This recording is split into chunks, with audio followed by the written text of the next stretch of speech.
اگر وہ کیس ہمارے پاس آ گیا تھا تو بس اس کے بعد کمیٹی کا کام تو ختم ہو گیا. کمیٹی کیسے اس معاملے کو ٹیک اپ کر سکتی ہے؟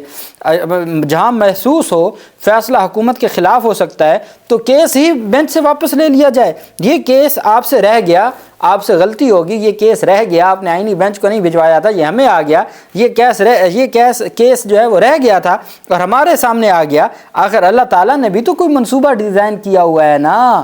منصور علی شاہ صاحب کہہ رہے ہیں کہ آخر اللہ پاک نے بھی تو کوئی منصوبہ ڈیزائن کیا ہوا ہے کہ یہ غلطی سے کیس آپ سے رہ گیا اور یہ ہمارے پاس آ گیا اور ہم نے اس کو ٹیک اپ کر لیا. یہ کیس آپ سے رہ گیا اور ہمارے سامنے آ گیا. آخر اللہ تعالیٰ نے بھی تو کوئی منصوبہ ڈیزائن کیا ہی تھا. جسٹس عقیل عباسی نے کہا ہمارے کیس سننے سے کم از کم آئینی ترمیم کا مقدمہ تو مقرر ہوا. پہلے تو شور ڈلا ہوا تھا لیکن ترمیم کا مقدمہ مقرر ہی نہیں ہو رہا تھا. ٹیکس کیس میں کون سا آئینی ترمیم کا جائزہ لیا جانا تھا جو یہ مقدمہ واپس لے لیا گیا؟ عدالت نے معاونت کے لیے اٹارنی جنرل کو فوری طور پر طلب کر لیا. عدالت نے کہا کہ جو دستاویزات آپ پیش کر رہے ہیں یہ ہم ایڈیشنل رجسٹرار جوڈیشل کا دفاع ہے. دفاع میں پیش کیے جانے والے موقف پر عدالت فیصلہ کرے گی کہ یہ درست ہے یا نہیں ہے. جسٹس منصور علی شاہ نے کہا کہ پریکٹس اینڈ پروسیجر کمیٹی کو مقدمہ واپس لینے کا اختیار کہاں سے آئے؟ اب سوال یہ اٹھا کہ جب ایک کیس ہے، چونکہ اس کے اوپر میں نے آپ کو بتایا کہ کل بلوچستان بار کونسل کی جانب سے بھی ایک پریس ریلیز جاری کی گئی اور منصور علی شاہ اور قاضی فیض کا فیصلہ ہے جس میں یہ کہا گیا تھا کہ جب ایک دفعہ ایک بینچ میں کیس چلا جائے تو پھر وہ کمیٹی یا چیف جسٹس اس کو ٹرانسفر نہیں کر سکتا کسی اور بینچ میں جب تک کہ وہ خود انکار نہ کر دیں. رجسٹرار نے کہا، منصور علی شاہ صاحب نے کہا کہ جوڈیشل آرڈر کو ایگزیکٹو آرڈر سے کیسے ختم کیا جا سکتا ہے؟ ایک کیس جو بینچ میں چل رہا ہے اس کو کیسے ختم کیا جا سکتا ہے؟ رجسٹرار نے کہا کمیٹی کیسز مقرر کر سکتی ہے تو واپس بھی لے سکتی ہے. جسٹس منصور علی شاہ نے کہا کہ یہ تو ہم اس کیس میں بتائیں گے کہ کمیٹی کیسز واپس لے سکتی ہے یا نہیں. جسٹس منصور علی شاہ نے رجسٹرار سپریم کورٹ سے مکالمہ کرتے ہوئے کہا کہ پشاور ہائی کورٹ میں بھی آپ رہے ہیں، آپ کو چیزوں کا علم ہوگا. ججز کمیٹی کا آرڈر بینچ سے کیس واپس لینے سے تو عدلیہ کی آزادی ختم ہو جائے گی. رجسٹرار سپریم کورٹ نے کہا کہ پریکٹس اینڈ پروسیجر قانون ایکٹ آف پارلیمنٹ ہے. پریکٹس اینڈ پروسیجر قانون کے تحت ججز کمیٹی عدالتی بینچ سے کیس واپس لے سکتی ہے. جسٹس منصور علی شاہ نے کہا کہ اگر ایسا ہوتا رہا تو کل کوئی کیس اس وجہ سے واپس لیا جائے گا کہ حکومت کے خلاف فیصلہ ہونے لگا ہے. میں ایک وضاحت کرنا چاہتا ہوں، 17 جنوری کو ججز کمیٹی کے 2 اجلاس ہوئے. اب آپ اندازہ لگائیں کہ 2 اجلاس ہوئے ججز کمیٹی کے. 16 جنوری کو فیصلہ آیا منصور علی شاہ کا کہ جی 20 جنوری کو یہ کیس لگائیں، تو ساتھ ہی 2 اجلاس 2 کمیٹیوں کے، ایک آئینی کمیٹی اور ایک supreme court practice and procedure committee کا اجلاس ہوا. 17 جنوری کو ججز کمیٹی کے 2 اجلاس ہوئے. مجھے ریگولر ججز کمیٹی اجلاس میں مدعو کیا گیا. میں نے جواب دیا کہ جوڈیشل آرڈر میں دے چکا ہوں، کمیٹی میں بیٹھنا مناسب نہیں ہے. پھر 17 جنوری کو ہی آرٹیکل 191A(4) کے تحت آئینی بینچ ججز کمیٹی کا اجلاس ہوا. جس وقت عدالتی بینچ میں کیس تھا اس وقت 2 اجلاس ایک ہی دن ہوئے. جسٹس عقیل عباسی نے کہا کہ ججز آئینی کمیٹی نے منٹس میں کہا کہ 26ویں آئینی ترمیم کیس 8 ججز کے سامنے سماعت کے لیے مقرر کیا جاتا ہے، اس لیے یہ کیس آئینی بینچ میں بھیجا جاتا ہے. 26ویں آئینی ترمیم کے خلاف تو ہم کیس سن ہی نہیں رہے تھے. چلیں اچھا ہے، اس کیس کے بہانے کیسز تو لگنا شروع ہو گئے. یہ صورتحال ہے.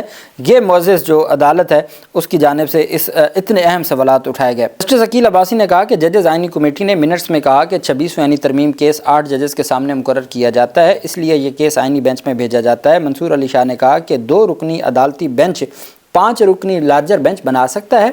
بیرسٹر صلاح الدین نے کہا کہ چیف جسٹس پاکستان کو فل کورٹ بنانے یا لارجر بینچ تشکیل دینے کی درخواست کی جا سکتی ہے.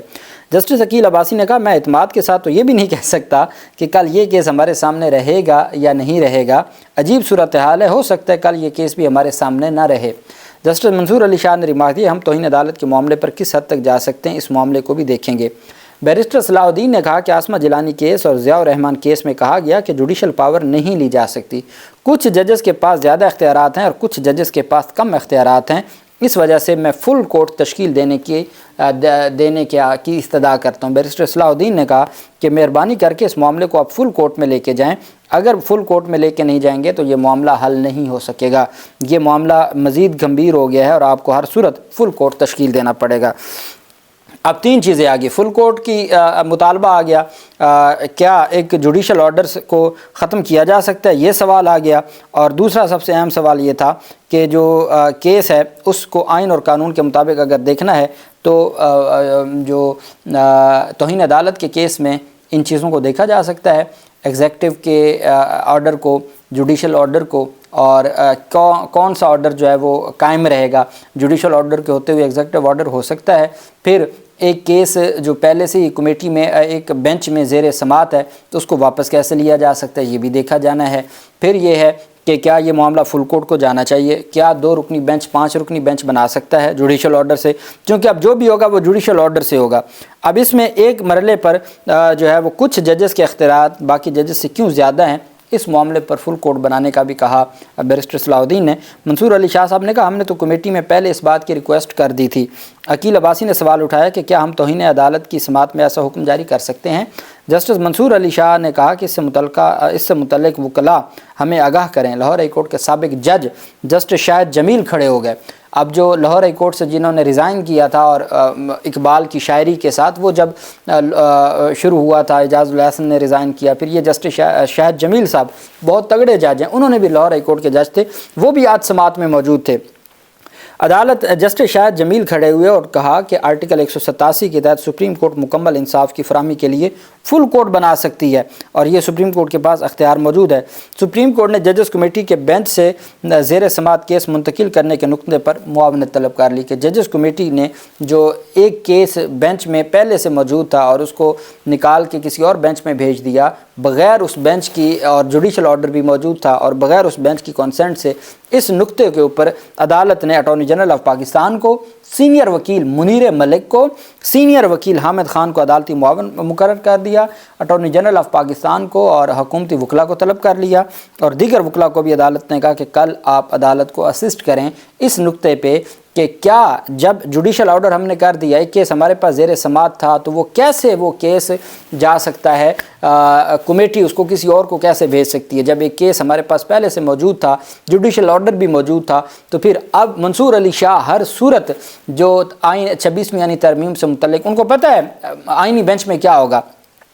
کل رپورٹر کہہ رہے تھے کہ جب آئینی بینچ میں سماعت ہو رہی تھی تو بار بار وہاں یہ بھی پوچھا جا رہا تھا وہ منصور علی بینچ کا کیا ہو رہا ہے، ججز آپس میں پوچھ رہے تھے، یہ ایک رپورٹر کی جانب سے کہا گیا، تو پتہ ان کو بھی ہے ساری چیزوں کا.